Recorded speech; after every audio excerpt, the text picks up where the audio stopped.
Assalamu alaikum. Chief guest of the function, Dr. Farooq Dar Sahab, Dr. Irshad Sahab, Dr. Rehan Khan Sahab, Ghufran Sahab, other prominent guests, Arman Rasool Faridi Sahab, all the energetic students, their parents, vibrant staff members of image classes, and above all, Saqib Ibrahim Sahab. I am really thankful to the team Image for having me here in this function. And there are 2-3 things which I always say to the students. First of all, congratulations to all the position holders who have got prizes in this praise and prize distribution ceremony. Well, very many of you must be coming from far off places and residing at Aligarh. बहुत दूर से आप आए होंगे और यहाँ पर रह रहे होंगे. What happens? I am here in Aligarh for the last 18 years, and I have come across thousands and thousands of students.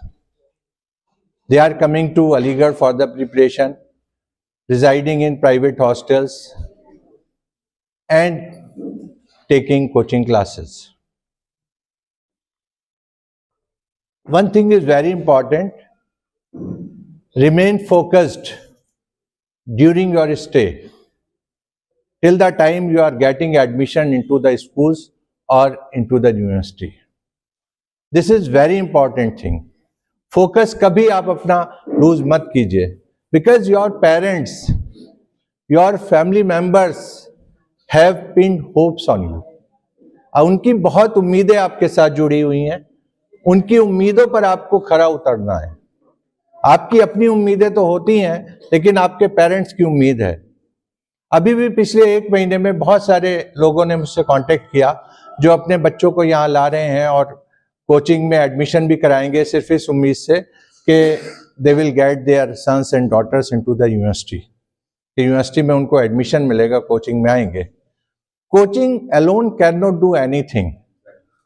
खाली कोचिंग पे आप उम्मीद करके आ जाएं कि कोचिंग जो है एक दिन में आपको डॉक्टर बना देगी, 1 महीने में डॉक्टर बना देगी, या 6 महीने में आप मेहनत करके कोचिंग जो है आपको डॉक्टर इंजीनियर बना देगी.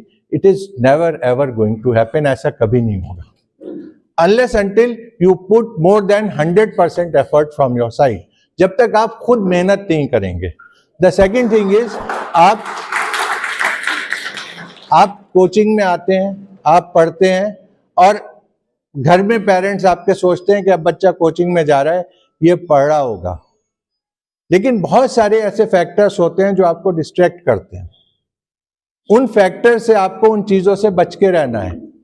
आपका फ्रेंड सर्किल बहुत अच्छा होना चाहिए.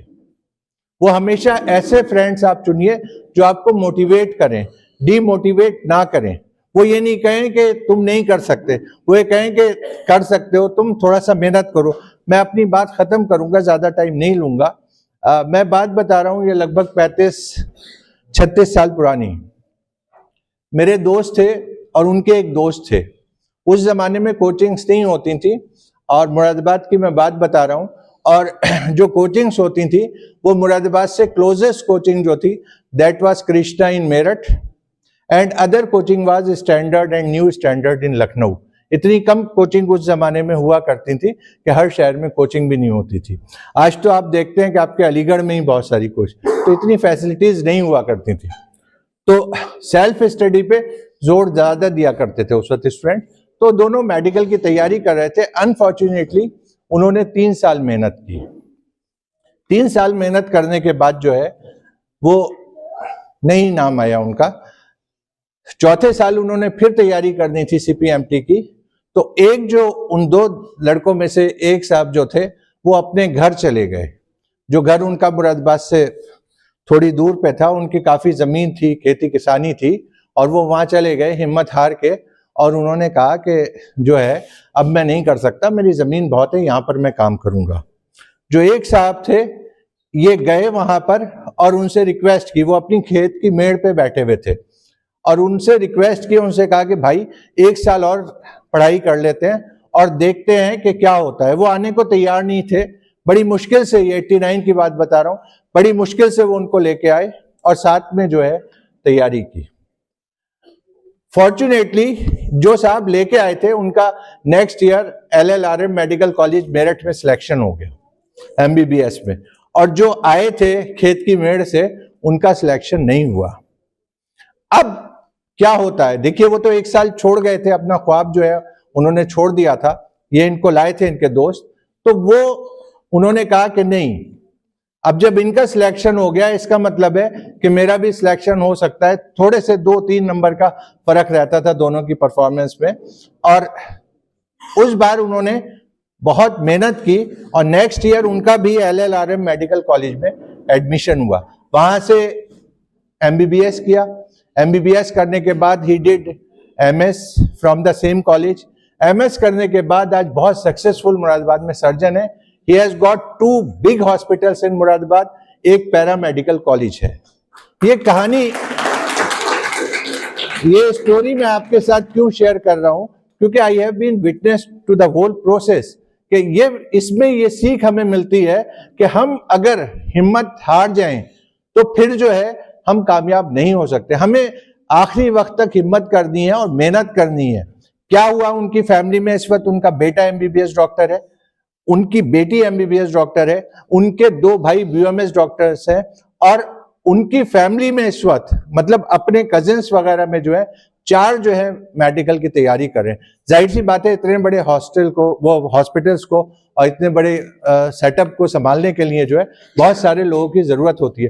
तो सिर्फ उन्होंने खुद MBBS नहीं किया, बल्कि अपनी पूरी फैमिली को साथ लेके जो है आगे बढ़ गए। सिर्फ हमें अपना फोकस रखना है, हम जो भी करना चाहते हैं, वेदर इट इज मेडिकल और engineering, whatever we want to do, we have to keep our focus और उसको अलाइन करना है अपनी मेहनत के साथ। प्रोक्रेस्टिनेशन जो है या कल पे टालना चीजों को, ये जो है पॉइजन होता है कि अरे आज हम सो जाते हैं, आज थोड़ी देर और आराम कर लेते हैं, लिहाफ में से हम बाहर नहीं निकलते। नहीं, जिस वक्त आपने टाइम टेबल सेट किया है उस वक्त आपको जो है अपना लिहाफ छोड़ना है, ब्लैंकेट छोड़ना है, आराम अपना छोड़ना है, मेहनत करनी है और आपको कामयाब होना है। सो इस बात के साथ अपनी बात मैं खत्म करता हूं कि आप हमेशा मेहनत जब करेंगे तो आपको कामयाबी मिलेगी। Take my words, keep working hard and keep working एंड इंशाल्लाह one day you will succeed. Thank you very much. Wish you all the very best.